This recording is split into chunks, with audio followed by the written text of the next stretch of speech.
And welcome in, everybody, to the MHRT Podcast. I'm your host, Mundungus Greavy, alongside my co-host, Glenn Hauser, Mr. Boggins, and Pookie Knight, a.k.a. Isaiah. We are a fan-led Broncos-based podcast, filling you in on all things NFL news, but more importantly, Broncos news. We go live every Thursday, 7654 on YouTube, Facebook, Twitter, and Twitch. You know where to put them. We are on a quest, ladies and gentlemen, a quest for 1,000. Now, we have recently been going by a smaller goal per podcast. We're trying to get 3 new subscribers before the next podcast. I think it's doable. I think we can do it. I would love to do it, and it's possible, so let's do it. Because if you've ever wondered how to support a growing channel, the absolute best way is to subscribe, hit the thumbs up, comment, and share. The more interaction we get on the pods, the more eyes they get in front of. And if that wasn't enough incentive for you, Glenn Hauser has said that once we hit the 1,000 subscribers, he will do the very next podcast episode wearing the Barrel Man Barrel. I also believe that Isaiah said that once we hit that 1,000, he will legally change his name to Pookie Knight. Yes. That's what I heard. Mark it And down. by law, because I'm married, my wife must do the same as well. So. Except hers will be Night Pookie, so that her last name is Pookie. I don't think we should use the term Night Pookie. I think that's so make sure you slap that thumbs up button, subscribe, turn on notifications, and share so that you can know when we go live anytime we post any content on our page, and so that other Broncos fans out there in Broncos country can know that we are here. Now, obviously, you notice that Zach is not on the show. That's because I got my weeks mixed up. He is on next week. Sorry. It happens every now and again. More often than not. Oh, stop. So Call him out. Let's go into the main thing that came up. Was it yesterday or was it Tuesday? And then we'll just kind of go from there. So there was a court case pending for the ownership or whatever they were fighting over in courts that has now been canceled. Is that what it was? Or just vacated? vacated. Mm-hmm. And so as far as I know, it was the oldest daughter versus the youngest daughter, Brittany? I don't think she's the youngest. No, she's not the youngest. Yeah, Beth versus Brittany. And Beth and I think it's Beth and Ann were together. Amy. And I was close. And they were saying that the only way that they would step away from the courtroom is if the team is going to be sold. So it doesn't necessarily mean that the team's going to be sold, but it's more likely that it's going to be sold than all the siblings came together with Brittany being the owner. Siblings want their money. Well, yeah, I think it's like, so they're looking, if they sell the team, they're looking at like, what was it, 250 to 300 million a piece? More than that. Yeah. But if they don't sell the team and the ownership passes to all the kids, they each have to pay a tax, and it's like 40%. And as far as what everyone was saying is that they don't have enough money to do that. They would have to get a loan to pay the tax, and then we'd start in the negative with their ownership. So I'm not saying that Brittany won't own it, but essentially I the Broncos are going to get sold. That's, I mean, where it's kind of coming down the pipeline a bit that it just seems like that. I wish they didn't have like the rule that you can't own 2 different sports teams, because Michael Jordan, as the owner of the Broncos, I am down with. No, he's a terrible owner. You're a terrible owner. Michael Jordan is a terrible owner. Okay, so then this is what we need to do. We need to get everyone together and make a GoFundMe. Yeah. And then we're gonna buy it, and we're gonna be able to we're gonna help fund the GoFundMe with our sponsorship for Manscaped, and then we're gonna name the stadium Manscaped Field. We just do the, and it's gonna be absolutely amazing. The grass would be perfectly groomed and everything. Perfectly trimmed with the lawnmower. The lawnmower would look like clippers. So you got guys out there with the Manscaped. Hey, why is the end zone bare ground? You'd have to change the shape of the stadium. But from the way you described it, it sounds like a no-brainer. What's the if they all have to pay a tax? What's the issue then? instead of just walking with $300 million plus each? Why is it? Well, is it the legacy and the family thing that they don't want to just? No, because with the media rights and with everything going, the growth that football is having. I mean, right now I think they were saying the Broncos are worth like $3 to $4 billion, but in like 5 years it could be like 9 to 10. Yeah. And so if you sell it then you're going from making 200 to 300 million to making 600 to 700 million. So they're trying to stay for the long-term investment. That would be my guess, but I I don't think they have the money now to be able to own it. Yeah, and I think the only one that actually wants to keep the team is Brittany. I think she's the only one that really cares about the team. It seems like. So I still think I don't think Brittany can hold off the rest of the family, and I think we'll probably sell to Jeff Bezos. Just kidding. Oh no. They're just waiting for you to buy the Broncos, dude. I would love to. If they'll tell, I can offer them $20 right now. Mm-hmm. That'd be great. If Bezos buys it, we'll finally get a primetime game. Yeah, I just don't know if I want Bezos to buy it though. If Jeff Bezos buys it, we can get just strictly Broncos stuff on Amazon, like NFL. Like he'll make a deal with NFL to get only Broncos. Yeah, but apparel. you'd order a hot dog and a drone would bring it to you from the. Yeah, I would say he'd make everything digital, everything. Mm-hmm. There would be no people working anywhere in that building. Mm-hmm. There's lots of people in here already. Mohammed, we got EJ, we got Shadow Jacker, the host of MHRT After Hours. You can have some of those magazines I got up there. Mm-hmm. Mm-hmm. Inside joke. It doesn't take Sherlock Holmes to figure out what those high magazines five. I love the intro music. Thank Eminem for that. Just don't tell him because I stole it. Let's see who else we got here. Dave Glassman, Travis Tarbox. Hey Dave, how about you? Sure, dude. I don't know what that is, but I'm just gonna say that means that Dave should buy the Broncos. That's what I think. Someone that's currently double working out today. Beers numb. Ouch. If you own the Broncos, what's the first move you make? Personnel / uniforms. Uniforms back. Uniforms. You go after uniforms. I want them. I want them all. I love those. I want the old uniforms, but I love the color rush helmet color. So if you had like the dark blue with the D on it, oh my god! Oh, I love it. I would. First thing I would do is attend a cheerleaders practice to make sure that they got all the moves down. That's new. That's different. Priorities. I like that. All right. I like priorities. That. You got to make sure the cheerleaders are looking fresh and on point. That news would go around the NFL. I'd be the fastest owner ever kicked out. Yes. I feel like the same thing happened with the Washington football team, so maybe we should stay away from that. Well, I was going to say, when did we get Mundungus Snyder on now? the show? Dan Snyder, actually. Let's see. There's so much news in Broncos country right now. In what ways do you think the coaches and players would benefit from actually having an owner? Well, I think one obvious message would have been last year during the whole quarterback debacle. Had we actually had a strong ownership voice, that never would have happened. We would not have been buried like that. No. So I think that's a perfect example. Because people don't realize, like, I was going to say, it's one of those things that we can bury. So anyway, as I was saying, Pookie Night. What did I do?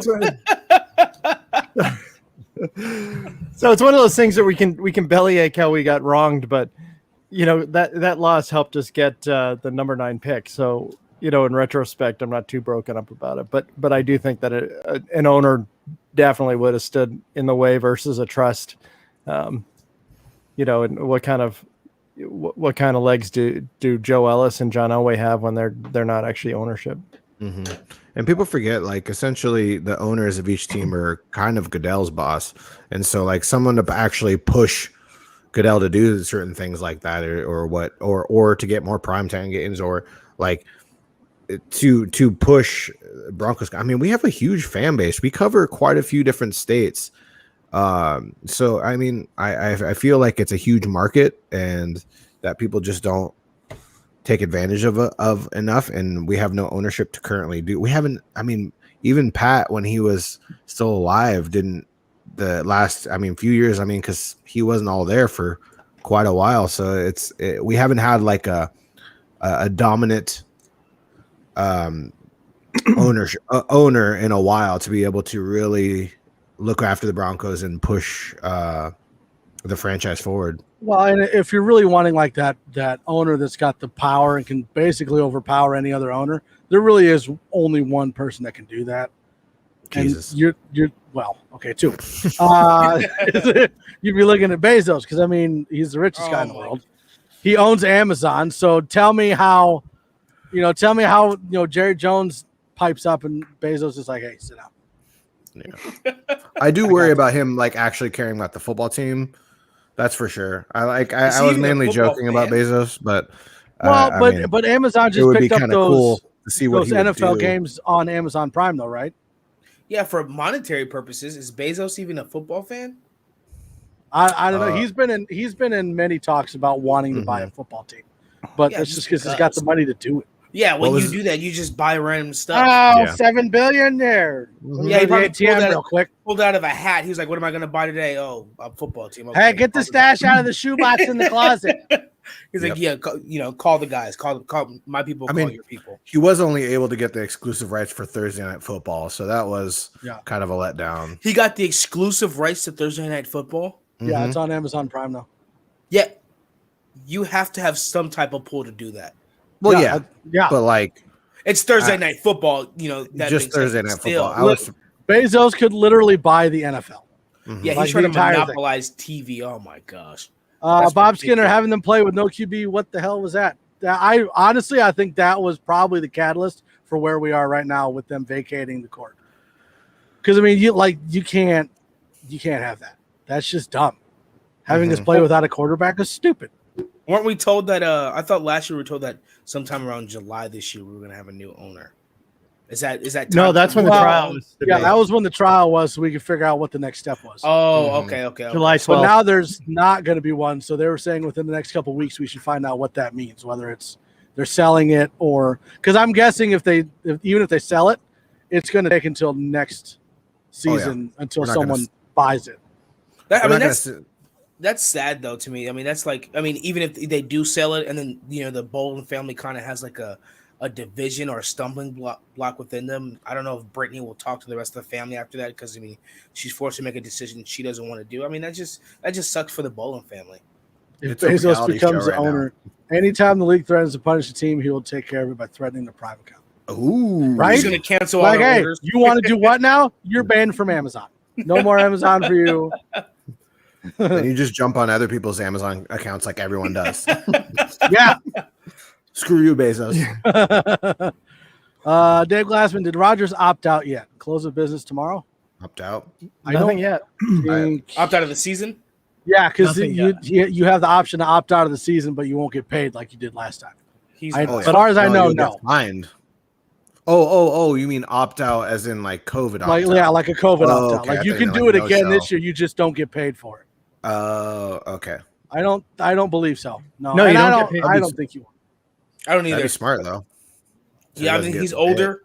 He came off an MVP season. It'd be almost useless to come off an MVP season and like, I'm just not going to play this year when you're already that old, and then to try and jump back into the things like trying to get out of bed without stretching. And he's going to just get back into it. I'm pretty sure he's going to train. He's got the best trainers in the world. Mm-hmm. But even then, to just get back into it after a year, that's counterproductive, and that's a whole momentum shift. And I don't think he will. But from what I'm hearing, they really are at odds, and they're not. Neither one of them are budging. So, and Aaron Rodgers seems like a stubborn guy. If you opt out, you opt out for the whole season, right? There's no backtrack. Yeah, you can't get back in. Nope. Yeah, I don't know if he'd opt out. Even so, if he gets traded, it's still bearing for the following season. Yeah. Yeah, I think he'd probably hold out. He'd probably hold out just in hopes that he would actually play the season, just not with Green Bay if he does decide to not play at all. And Dave says that if he does opt out, he won't lose a dime of salary or signing bonus. Like right now, if he doesn't go to training camp, he gets fined. But if he opts out, he doesn't get fined. Yeah, but I think he wants to play it. Like I just don't think he necessarily wants to play it there. That's why I think he kind of will have to weigh his options. If he wants to opt out and go play, I don't know how that necessarily works. Like if he opts out, if he's allowed to go and do Jeopardy during that time, or if that kind of voids the contract. But he's gonna opt out and go do Jeopardy. Yeah. I wonder if Jeopardy counts as like a workout bonus, like you're working out your brain. Because it's like another job, but you don't know if it's like in the contract, like you opt out, that means you can't have another job. Or, I don't know. Like going on disability or getting workers' comp, and you can't do certain things. He goes and bags groceries at the grocery store. Hey, yeah. This is a crazy question, but does Green Bay? It's a weird question. Does Green Bay care? What about what? I mean, there's he's saying he wants out. At some point in time, he'd be like, okay, you know what? Screw this dude. Whatever. I'm tired of you. You want to bad talk this organization, cause this whole publicity stunt or whatever the case may be. We're just done with you. Like, are they about to wash their hands? Like, have they washed their hands and like, we're just going to sit here like a wall and not move? We don't care if you come back or not, but we're not going to budge. Like, is that what Green Bay feels, or are they begging him to come back, or what's the deal? Yeah, I'm sure it's they're definitely begging Aaron Rodgers to come back. I mean, they're not going to. I mean, from what it's been looking like, they're going to hold firm and kind of see what he does. But I mean, if you've seen Matt LaFleur during any of the interviews, he is like mortified at the idea of not having Aaron Rodgers. So Aaron Rodgers he has the leverage. He holds all the cards. Yeah. Well, dude, there was who's Derek Carr on the Raiders. He was pitching for Adams to join him after the season. Mm-hmm. So I mean, because you imagine like in 2 years they lose Rodgers and Adams. Oh, I promise you, he's not coming back if they lose Rodgers. Like, I promise you. Actually, he can't. He's not allowed to go to the Raiders at all. Actually, there's a report that he's not allowed. There's a report that Adams is being negotiating a contract right now that would make him the most highly paid wide receiver in NFL history. So I can see with the Packers, Green Bay is trying to lock him up. That actually came today. Yeah. But it was just interesting, based on the fact I didn't even realize that he and Carr were a duo in college until Carr mentioned something, and now you're seeing highlights of these Fresno bombs. State, I think. Well, I definitely think that Fresno State Bulldogs. I definitely think that the front office is wanting Rodgers back, but they basically got caught with their pants down. They wanted their cake and they wanted to eat it too. And now it's like Rodgers is like, listen. You've been relying on me to win all these games and not giving me any help. Well, guess what? I'm not doing it anymore. Now what? Asking for these supported reports though of like Devontae Adams signing a big contract. I'd like that's very interesting to me because I don't know what you would want. Like that has to be either money, just straight up talks, or it's kind of all just like in the wind. Like it's not. Like technically they're talking, sure they're having conversations, but if Rodgers is out, there's no way Adams actually comes back. What is Aaron Rodgers asking for? What does he want? Honestly, respect would be my guess. I don't honestly think that he's asking for Kuntz to be gone because that's not going to happen. But he wants a front office change. He doesn't like Kuntz. I don't think that's. I'm sorry, who was that? I don't like, and honestly, I don't think Kuntz is going to go anywhere because there's no way that the front office is going to give to. You can't, give to it doesn't quarterback. Look good. But I think right now it's just he wants respect and he wants help, and the front office isn't giving him any. Okay, because there comes a certain point in time where you've reached a certain level in your career where it's like, okay, we should probably check with this person first before we do this. Mm-hmm. So like, if they're going into the draft and they're like, where should we go? Go to your quarterback and be like, hey. Do we need any help on offense? What do you want? What do you see? Is there anything that we can do to help? They're not doing any of that. They're just like, oh, we need another receiver. Let's go get a corner. Yeah, that's helpful. Well, so you're a brand new owner of a team, Mundungus. Congratulations, by the way. So you're the owner of a team. Who do you side with? Your GM or your star quarterback? Cheerleaders. If your star quarterback wants a new GM and you're the owner, do you side with your star quarterback or do you side with your GM? I do with whatever my wife tells me to do. That way I don't get in trouble. Oh my God, we have a Snyder family. Honestly, if it's okay, so, and I'm not saying that like coaches grow on trees and like you can just grab a coach and they'll be good. But you've seen with like Mike McCarthy that, you know, a bad coach can be elevated by a really, really good franchise Hall of Fame quarterback. So honestly, if I have like an Aaron Rodgers or a Peyton Manning or a John Elway or a Tom Brady, I'm siding with the quarterback. Mm-hmm. But here's those the are thing. much harder to find than a coach. I agree. But here's the thing, Isaiah, is that the moment you cave in to the players, you set a precedent that is never going to be reversed. And so you're going to have whoever insert star player name in the future, and they're going to be calling the shots. What's been an interesting question when you've seen quarterbacks interviewed in these last few months is one of the questions undoubtedly, you know, especially if they have a backup QB that's relatively new to the team, was, did you know about this? You know, and they all, with the exception of Aaron Rodgers, have said, yeah, well, the team kept me in, you know, Tom Brady. Yeah, of course we talked to you know, Arians talked to me about Kyle Trask, Russell Wilson. Of course I knew about this. You know, I knew about these things. You're not consulting them and getting their approval to do something. You're filling them in so they're not sitting there watching the draft and 2 seconds before the name is read, you're finding out that not only did they draft your eventual replacement, they traded up to draft your eventual replacement.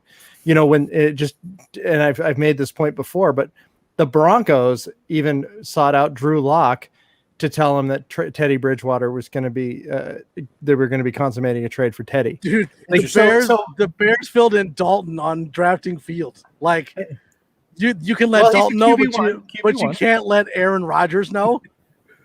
Yeah, that's wait. So they didn't tell Aaron Rodgers when they drafted Jordan Love? No, that's the problem. That's why he's so pissed off about this. Well, it's a pattern because didn't Deshaun Watson wants out of Houston because wasn't he promised, hey, you're going to have some type of say so or consultation or influence in who we draft? Yeah, they said, and then they said they were going to consult with him and, you know, get his opinion on, you know, not necessarily doing what he wants, but being like, okay, what problems do you see on offense that we can try to fix through the draft? This is the person we're thinking. What do you think? You know, things like that. Not like, hey, I need a receiver. Go get me that one. Like that's no. But like, Deshaun, get off Instagram. We're asking you a question about the coach. But they didn't, and that's why he wants out. And it seems the same thing with Aaron Rodgers. Like now these quarterbacks are saying, hey, we want input into the offensive, you know, the draft or whatever. It's almost like they want input. And with Aaron Rodgers and Deshaun Watson, they're both in the same situation of being upset with their teams. Of, hey, I think come on now.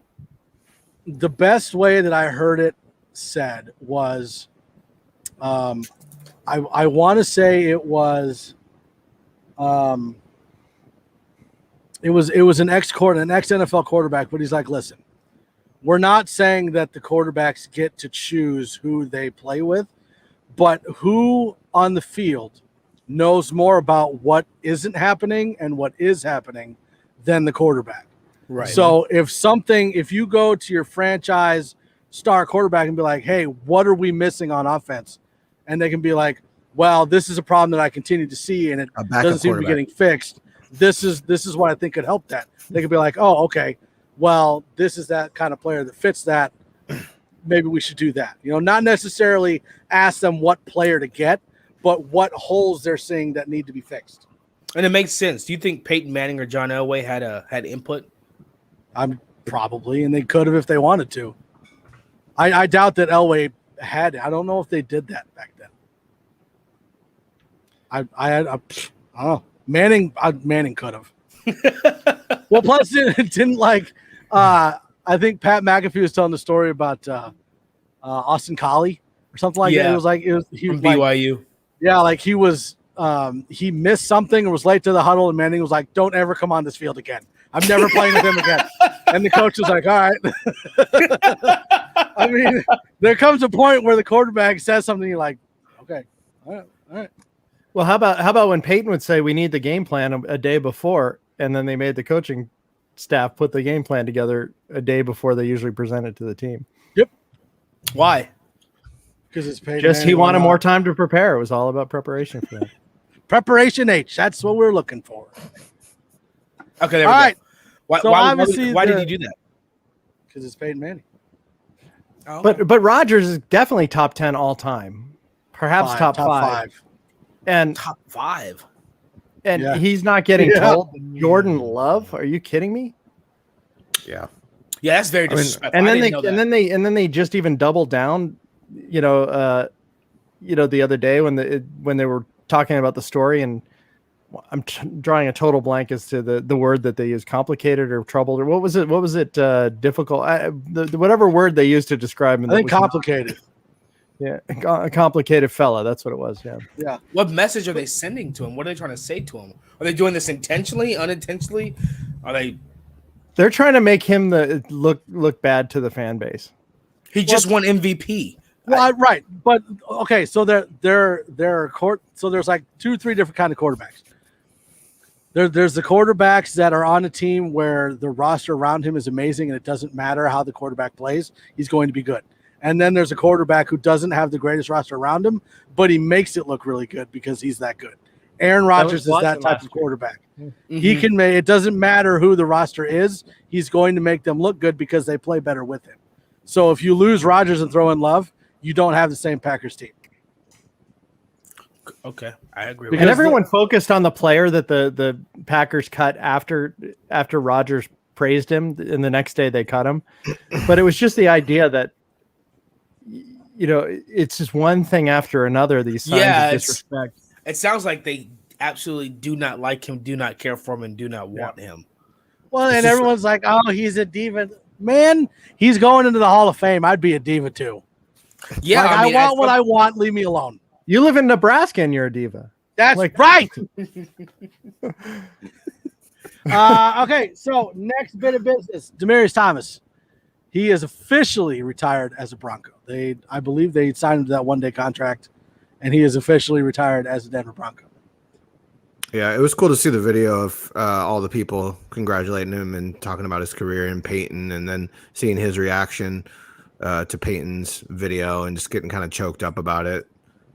It would be cool to see. And didn't Stokely reply to that with like, did you forget about me? Oh, well, because not really. Well, because Peyton had said that he was the biggest, strongest receiver that he'd ever played with, and Brandon Stokely was like, "What about me? What about me?" Yeah, I agree. Marvin Harrison and Reggie Wayne weren't. They were great route runners, great hands, but they weren't big and go up and get the ball like Demaryius Thomas. Mm-hmm. So when he had that target, Peyton Manning absolutely loved him. And I was telling Johnny this yesterday. I was like, I think Drew Lock would have loved having Demaryius Thomas as well because he likes those big receivers. We had Demaryius Thomas. Yeah, me and Johnny were talking about it after watching you guys' podcast. Rod Smith will go to the Hall of Fame before Demaryius Thomas, but I think could you make an argument Demaryius Thomas can go to the Hall of Fame? No, absolutely no. But for sure, Ring of Fame. If he'd had like another 5 years, maybe. Mm-hmm. But I mean, like he had 10 years, and 8.5 of those were with Denver, and then he didn't even play last year. I mean, it sucks. I Denver's wish all-time leading, right? Yeah. I mean, I wish that he'd had those extra years, but I think after all the injuries that he suffered, it caught up with him. He started having really bad dropping issues too. Yeah, drop issues. But I mean, he'll always be forever. It was a really good 7-8 years, but he will forever be known for catching a slant pass from Tim Tebow. That's what I'm saying. Tell me he's not the best wide receiver ever. He caught passes from Manning and Orton and Tebow and Lynch and Osweiler. Come on. I do think he gets a little too much crap for people say that Peyton Manning made him. Now, having Peyton Manning as a quarterback is definitely escalates your abilities for sure. But DT was still a freak out there. He was definitely at certain points in time I think he at his peak he was probably top 5 in the league. So he's definitely a very talented receiver, and he'll sit nicely in the Broncos Ring of Fame. Yeah. Well, I'd say receiving options. You look back at Thomas, Decker, and Julius Thomas. Woo, that was fun. Emmanuel Sanders too. Sanders wasn't there during that though, was he? Didn't he replace Decker? He replaced Decker, yeah. Well, that's what I'm saying. If it had been DT, Decker, Sanders, and Thomas, buddy. Gosh. But that's what sucked because I loved I love they had Emmanuel Welker Sanders. instead of Yes. Sanders. No. No. You would want, or that was Well, No, Welker- they had Oh, yeah, Welker. yeah, instead. Yeah, because Welker So- was after Stokely, right? Yeah. Or was he Yeah. before? yeah. After? No, he was after. After. Mhm. So then it would have been, it would have been DT, Decker, Welker, and then Thomas. Mhm. So I was surprised actually there wasn't an Eric Decker video. I figured there would be one since they were so close. But a couple of things. Based on the fans just treating DT so poorly with all the drops late in his career, it was nice to see all the love on social media yesterday. Mhm. I have to say, I thought he was retired. I was too. He didn't play last year, so That's fair. That's fair. They play. I saw like a Jets highlight, and I was like, huh. I thought after the Texans he was done. I didn't know he went elsewhere. That was a cool game though. That was cool. They were really trying to force feed him that game. They were really his trying first to- game. That was the first game after he got Mile traded, High. right? Yeah. Yeah, and it was the same first game, and they played us.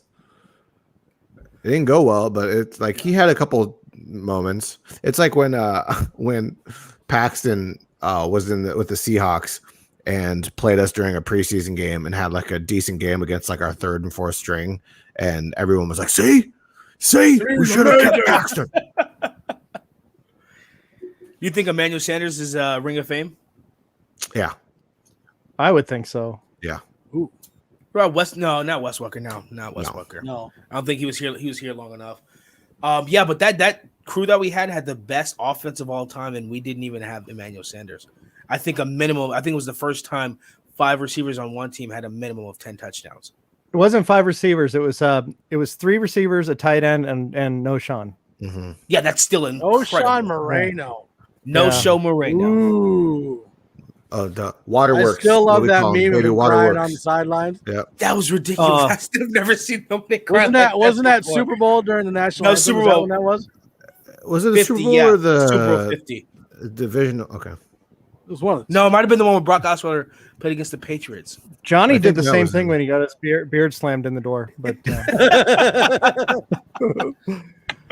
Next bit of business, and this is one that Boggins actually sent me in a tweet. I'd seen it earlier, but the NFL put out, or per Ben Lindsay, I think that's the thing. He put out the NFL's best rosters, and Denver made number 10. So they got who put this out? mm-hmm. Ben Lindsay, Linsey, Lindsay. But number 1 is the Bucks. Number 2 is the Chiefs. 3 is the Browns, which is interesting that they're that high. 4 is the Bills. 5 is the Ravens. 6 is the Packers. 7 is the Rams. 8 is the Cowboys. 9 is the Vikings. And 10 is the Broncos. That's interesting that PFF said that, gave us number 10, even though they have a huge bias, or not even a bias, but There's with not Drew that Lock big at of a quarterback. bias, though. That's why I said not even a bias. I took that back, not even a bias. But having Drew Lock at the helm, we still got number 10 as a roster. So we know we've done something well with drafting over the last few years. So Well, I mean, you look at it like really the only hole that we have is at quarterback right now, just because we don't know who the quarterback's going to be. But and even with our options, we still got put at number 10 between Teddy Bridgewater and Drew Lock. We still got placed at 10. So that tells me the potential we could have if we have solid quarterback play this year on the offense and defensive side. Because I want to repeat Super Bowl 50 year where our defense was just monstrous. That's what I'm more excited about.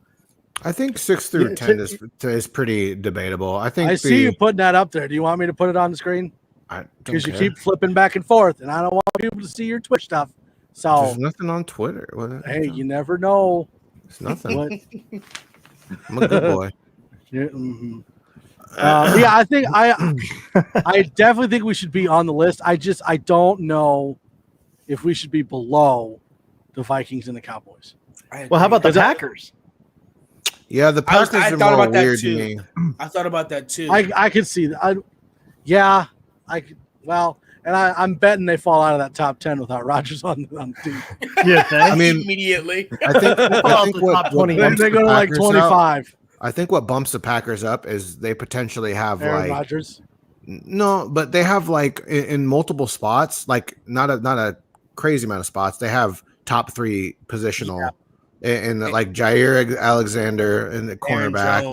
They have Aaron Jones, Devontae Adams, Jordan Love, decent pass rush. I agree with that. Yeah, they have one or two players here that are definitely top 3. Robert Tunyon's on the way. That's what I'm saying. Like, that's why I don't understand why the Cowboys and the Vikings, or at least I don't care if they're on the list. I just don't see how their rosters are more complete than Denver's. Because their offense is stacked. Right, but their defenses aren't, especially the Cowboys. They also have loaded up on defense as far as like big names. Like they still have Jalen Smith, they still have Vander Esch, who never stays healthy, but then they just got Micah Parsons. They have DeMarcus Lawrence. They have Trayvon Diggs, who was on a come up. They oh gosh, who is the other? They just got another cornerback that I can't remember the name of, but I mean they have players.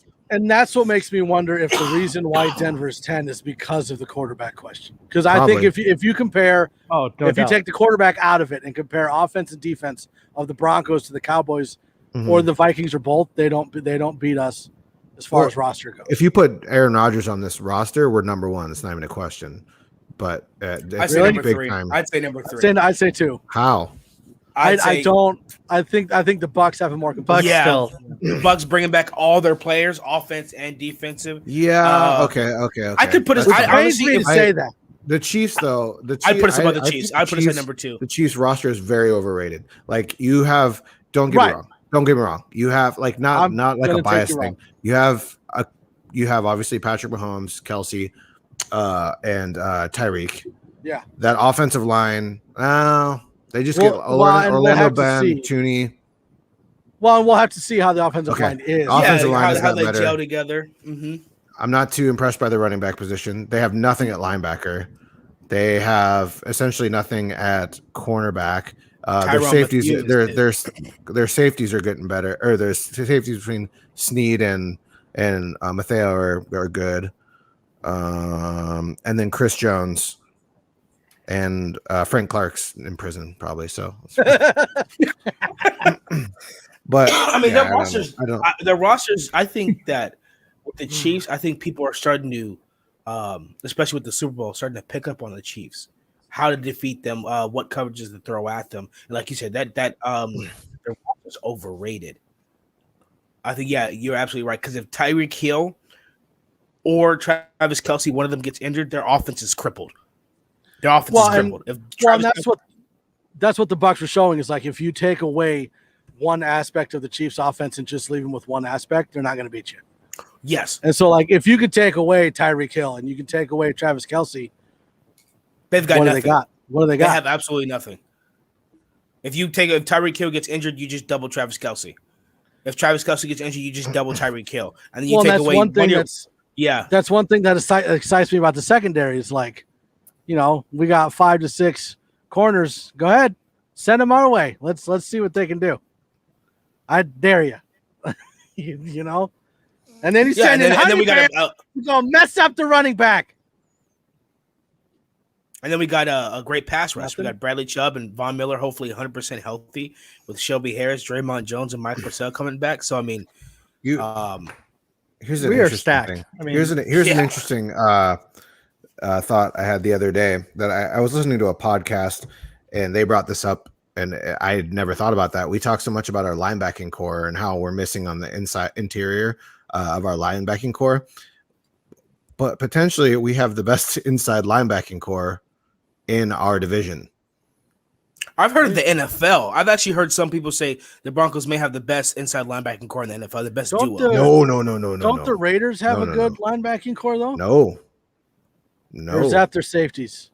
They not even safety. I mean, they've kind of tried to adapt. I mean, they got Trayvon Merrick. Merrick and who's the other one that gets hurt all the time? Jonathan Abrams, yeah. But yeah, we are. It's weird to think about because I don't remember exactly who the Raiders got, but they just got Malcolm Kuntz, who was like a seventh round projected player, and they got in like the 3rd round. Hall of Famer. That's how they do. That doesn't sound like the Raiders. Yeah, I know, right? But like Chargers have Drew same thing with like Tranquil, Leatherwood. Drew Tranquil. It's the same thing with everybody. Cleveland Farrell. Yeah, like it's weird to think about, but we potentially have the best inside linebackers. And like I know I mentioned this, and some people were like, "Well, we don't know yet. We don't know yet," because they were talking about rookies. But I highly doubt any of these rookies are going to be starting, let alone like playing in within the. So I'm saying strictly off of last year's linebacker roster and what will most likely be this coming roster. And you were talking about Raiders inside linebacker. They also have they got little. They were so weak at linebacker that they got what is his name, Littleton. Remember Broncos were trying to get Corey Littleton, who was trash. And then Casey has Kenneth Murray, or no, they got Troy Dye, Anthony Hitchens, who Anthony Hitchens has kind of a little past his prime. Chargers have Kenneth Murray and Drew Tranquil. So with Alexander Johnson and Josie Jewell, we're actually somehow the best inside linebacking group out of the bunch. But I also heard when I told you the NFL, I was reading a report. It's not the NFL, definitely the AFC, because both Alexander Johnson and Josie Jewell are one of the very few dual linebackers that had over 100 tackles each. Yeah. Yeah. Tackling's not the problem. Yeah, no, yeah, that's speed and coverage. Yeah, so like I said, I was reading something where they were talking about, hey, the Broncos have a top 5 linebacker duo in the NFL, and from what I was reading, Vic Fangio. Well, if you include Vaughn and Bradley, sure. Yeah, Vic Fangio is leaning more toward Baron Browning playing downs and pass coverage and having Justin Sternard as special teams. That from the report I read and from the quotes, Vic Fangio said he didn't mention really anything about Justin Sternard having playing time. He said, "Oh, we're going to try and find a spot for him. You know, he's going to be important on special teams." But when it came to Baron Browning, he's like, "Yeah, we're going to try and get him some reps in there and get him on the defense." So he wants Baron Browning on the defense and Justin Sternard on special teams. Who do you guys think is the better pass coverage linebacker? See, well, one of the things we were talking about, we kind of addressed this with Cody Rourke too, is that we need someone that's more athletic, but it's not like we asked our linebackers to chase down, right? It's more of drop zone coverage for the will linebacker side. So it's not like we ask them to be insanely athletic. Now, would we like someone more athletic than Alexander Johnson and Josie Jewell? Yeah, because they're kind of just a bunch of like downhill mics instead. So, but I do think Browning, it's kind of I think Browning is definitely more of an athletic freak than Justin Sternard, and I think he has a higher potential. Whether or not that he's already been injured and he hasn't really got any reps yet, and so if he was going to be behind by coming out of Ohio State very raw in the first place, injury doesn't help that. So I could see him being rotated in the roster this year, but I don't think we're going to see him start unless we get dwindled down by injuries again. Yeah, I think it'll be a while before he can. Finish your comment. No, I was done. I was just saying I think it would be towards the end of the year before you get hit to see him a lot more.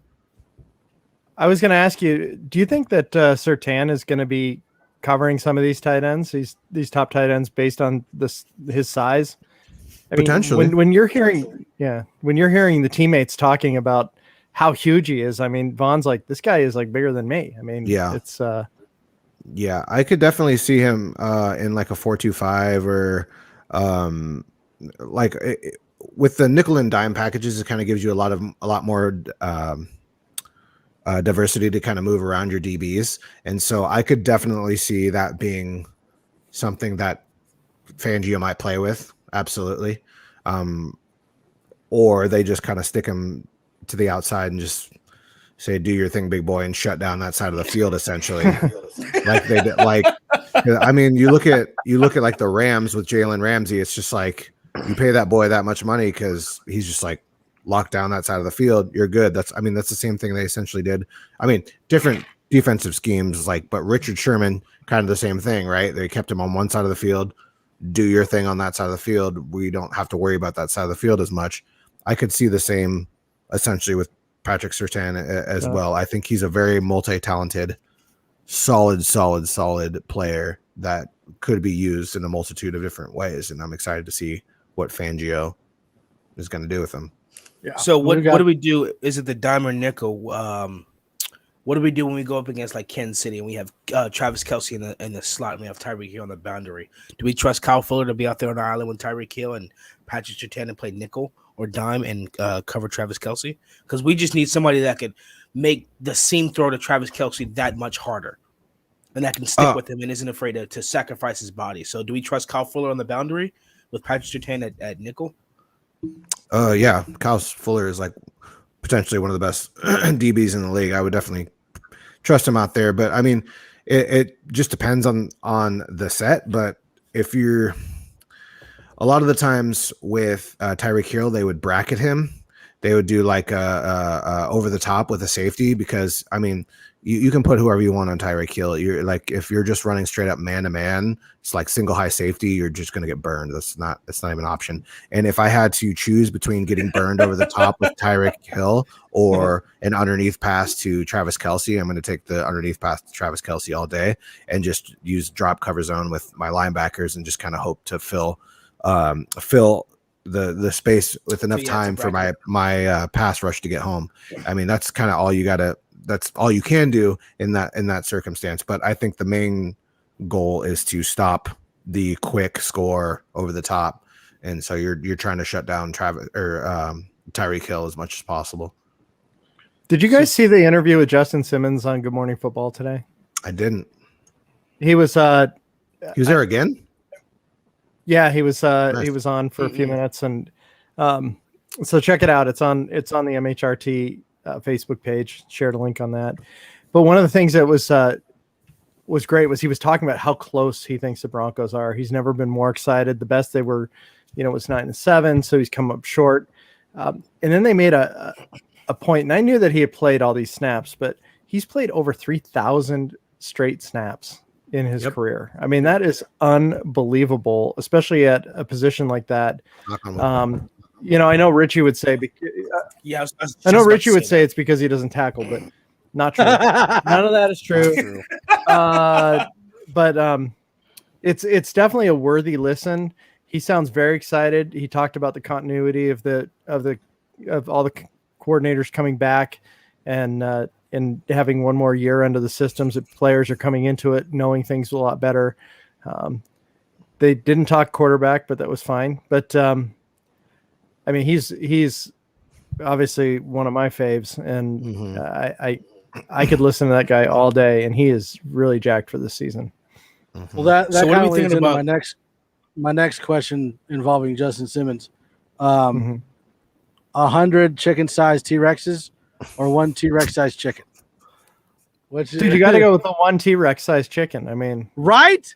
That's the only correct answer, isn't it? That's not. No. Why? It's a T-Rex was said to be 40 to 50 feet tall. What are you going to do against anything 40 to 50 feet tall? Okay, but at the same time, you still then have 100 chicken-sized T-Rexes that can still take meat off of your body. No. So it sounds like a lose-lose situation to me. Yeah. See, I think Mike I'm doing 100 small things. Mike has 100 children gathering around him on a daily basis. So I'm not scared of that. He knows. Little T-Rexes you can hide in your house. The little 100 of them you just get in your house and you just see them outside. A T-Rex sized chicken that's coming right through your walls and your doors coming right at you. Plus, there's nowhere you can go. And it can kind of fly. It can fly to a certain extent. So it can just like hop really high and just like people's elbow right on your family.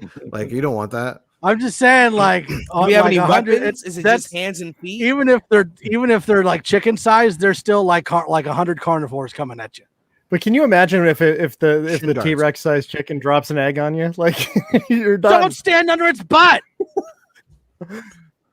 What's your defense? I mean, that's good advice for every day. Chicken. I don't know. You just get some breading, some the Colonel's spices, and go to town. So I mean, Isaiah, you got to love the Nashville hot chicken down there. I'm sure. I mean, exactly. But with 100, I mean, there's plenty of weapons I have in my home that I can defeat 100 chicken-sized T-Rexes. I own nothing that can defeat a. Hey, you remember Jurassic Park 2? Dude falls down the hill into the stream and then runs in the stream and then falls over a log, and then all these little anchor biters come up and bite him and he's dead. Imagine those aren't even T-Rexes. Talons on something that size. Right. Death. What do you mean, right? I'm saying you can ride on the talons and have no issues. Oh my gosh! Yeah, right. What are the odds that you're just gonna so happen to get on the talon and just hold on for dear life? Okay, but what are the odds of Mike doing that? What are the odds of me running onto anything? What are the odds that a chicken, no matter how big it is going to run at you? If it's the size of a T-Rex, it's got confidence the size of a T-Rex. It's not scared of anything. Who says that it knows it's the size of a T-Rex? I bet it doesn't even know what a T-Rex is. Yeah, until it looks down and realizes, wait. And it said rooster or it said chicken? Chicken. So it could be a hen. So that's fine. Hens are sweet. Yeah, roosters are mean. So I'll take the 100-foot one. Yeah. That's what I'm saying. So if hens are sweet, wouldn't 100 of them be sweet too? No, because they're T-Rexes. Yeah. Oh my god. Isaiah, you can't talk like that. Oh, okay, I got it. I see what you're saying now. I got it. A T-Rex, no matter how big it is going to be a T-Rex. So it's going to charge you. It's going to try to eat you. Mm-hmm. So, question: what are we thinking about K-Jack this season? We signed him back. I know last year we said he's getting a little bit older, and right there. Jurassic Park 2, 100 chicken-sized T-Rexes, you are screwed. That's what I'm saying. Is that Johnny? Johnny said that? That's Johnny. Okay, Johnny, we're going to talk after this. You need to watch Jurassic Park 2.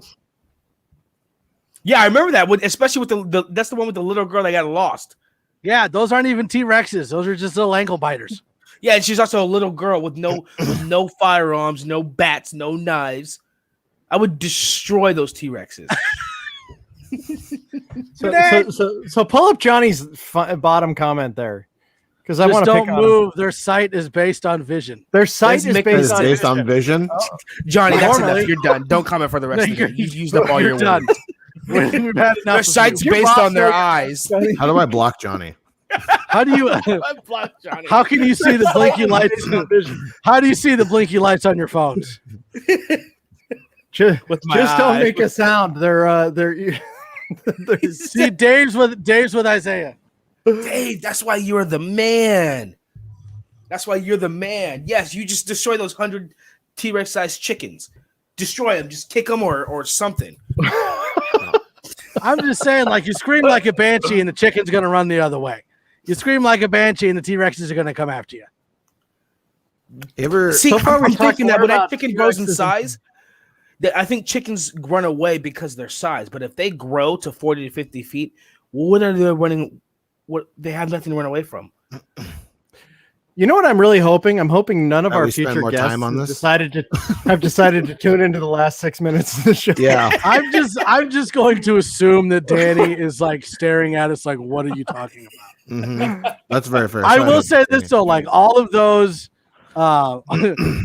questions that they asked the players like before they got to practice are hilarious.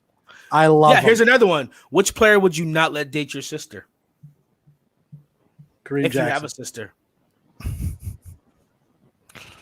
Shelby Harris. What did everybody say? KJ Hamler? They said it wouldn't like KJ Hamler. No, everybody said Shelby, but everybody said Shelby. And Shelby's like, "What did I do? I'm married with kids. I'm a good guy." So I've heard behind the scenes that Shelby clowns on everybody, and so it's just one thing after another with Shelby. I believe behind the scenes. So then when which is so great, and so then when they goof on him in public, he's like, "What? Like me? What did I do? I've got 4 children. I'm innocent." But a lot of people said they wouldn't let KJ Hamler do it at first. A lot of people said KJ Hamler. I'm interested as to why. Well, did why you see that is? You know what's great was like when they had the Kona ice truck there and KJ was there. He's like just going to town. Oh, so he was great. adding everyone. Then he's like, "Oh, I missed one," and went back. The personality. She goes, "What's that? Tiger's blood." Oh, that sounds terrible. Can we call it something else? But the personality on this team is so fun. And that's why. Yeah, I was going to say that's why that field day was so important. And people complaining about missed opportunities are missing the opportunity themselves. To have the ability to dunk George Payton, to have I don't know if you saw Drew shooting hoop, but man, if he could pass a basketball like that, we'd be all set. But yeah, he's a football like that, maybe. I don't know. Yeah, I mean, you and Johnny been hanging out? Yeah, you guys are. I meant on movement. Dang.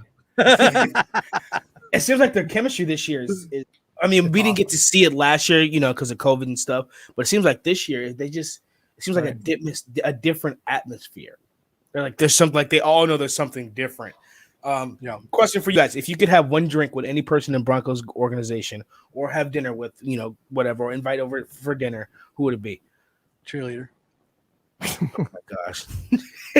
You opened it up. Okay, what cheerleader? Name her. Doesn't matter. They say Misty or Tiffany or whatever. They can pick. Just say one of those names. Just any of them. Amber. Mr. Boggins. Peaches. Current. Do we get one or two? How many do we get? No, let's say current and all time. One current, one all time. Oh. Current. Probably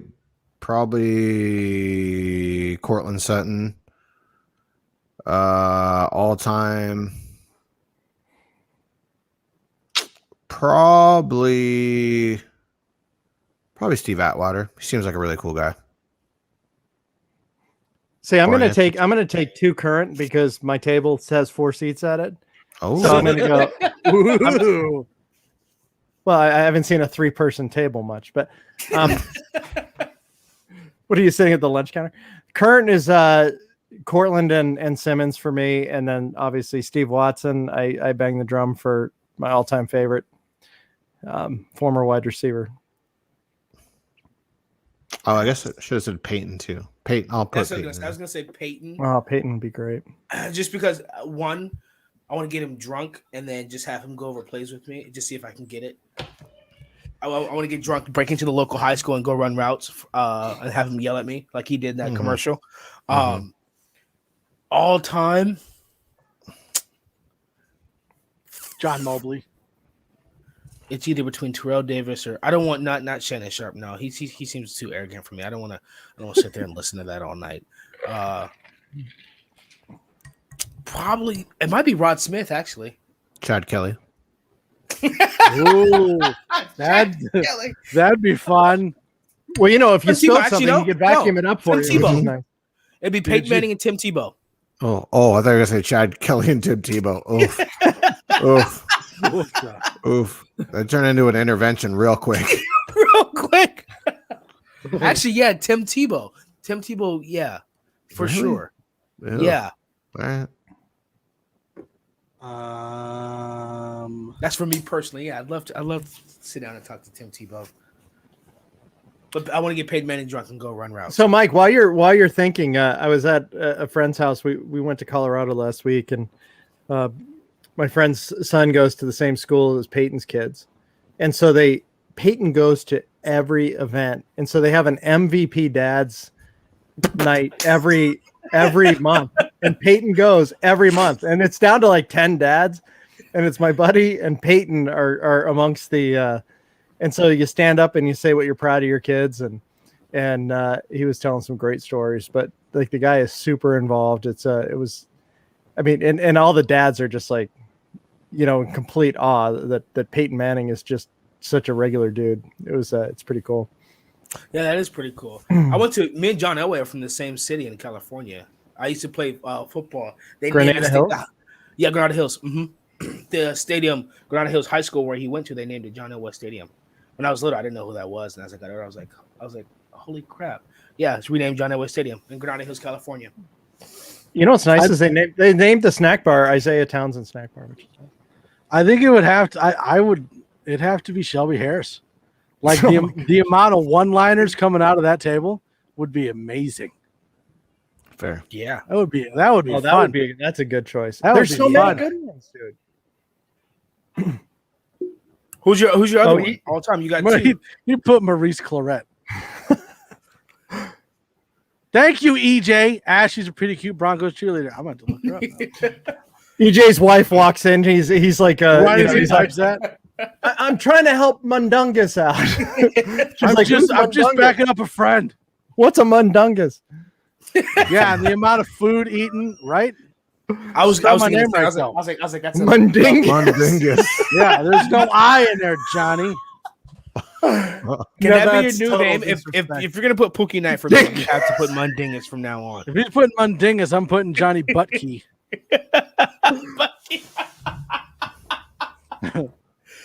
Johnny hates it when you mispronounce his last name too. I just did. Johnny he hates it. So people, you know what you change it to? You change it to Balky, Balky Bartakamus. So that is this has been a very interesting podcast. Yeah, I'll tell you, there's a lot to talk about. There's not a whole lot to talk about. These are the kind of things that we're going to be talking about, which is fine. Like, this is fun. We talked about chickens and T-Rexes and cheerleaders and eating with Broncos. It's super fun. So Marcus, why don't we go over who's coming on in the coming weeks? Let me know so I get it right. Yeah, you're fine for a few weeks. But Marcus, why don't you go over, because you've done a really good job booking these special guests for us. Well, we have on, let's see, we already did Joey Richards. On July 8th, next week, we have Zach Seegers. Thought it was this week. It's not. It's next week. July 15th from MHH, we got Nick Kendall coming on. All right.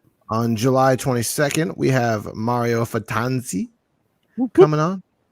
And July 29th, we have Ryan Edwards coming on. Yeah. All right. Oh, boy. See, this is why you guys need to subscribe right now. Subscribe. In a row. Yeah. Go and subscribe right now, because you don't want to miss these guests. I'm telling you. Go and subscribe right now. We'll have actual topics then. Because we're on the quest for 1,000. And that's why you need to subscribe. Because the best way to help us reach new people and new places and new, I'm out of examples, is to help us get to 1,000 subscribers. Yeah, on YouTube. So make sure you slap that thumbs up button, subscribe, turn on notifications, and share so that you can know when we go live and anytime we post amazing content on our pages, and so that other Broncos fans know that we're out there, because they need to know that we're here. Yes. You also need to make sure you're tuning in at 6543. You know where to put them. On Sundays for the Nothing Rhymes with Orange and Blue podcast with Johnny and Pookie Knights. And this week, they're going to have Denver Broncos super duper fan and MHRT supporter Dave Glassman. He's going to be on the show on Nothing Rhymes. Glassman. And then at 7654, you know where to put them. On Tuesdays, there's Broncos Talk with 6'10", Rich, and Johnny. You don't want to miss that one either. With that, we are done. We're going to head out. We love you all. Have a great weekend. And we need to end it with what we always seem to mess up, which is the Mile High Five. And by we, I mean Boggins. He just did Never it right now. puts in any effort. So is everybody ready? Let me make sure I'm not going to hit stuff. Ready? Mile High Five. Good enough for me. What was that? Happy 4th, everybody. Mile behind. 4th of July. That's a mile behind 5. Goodbye. Mile away.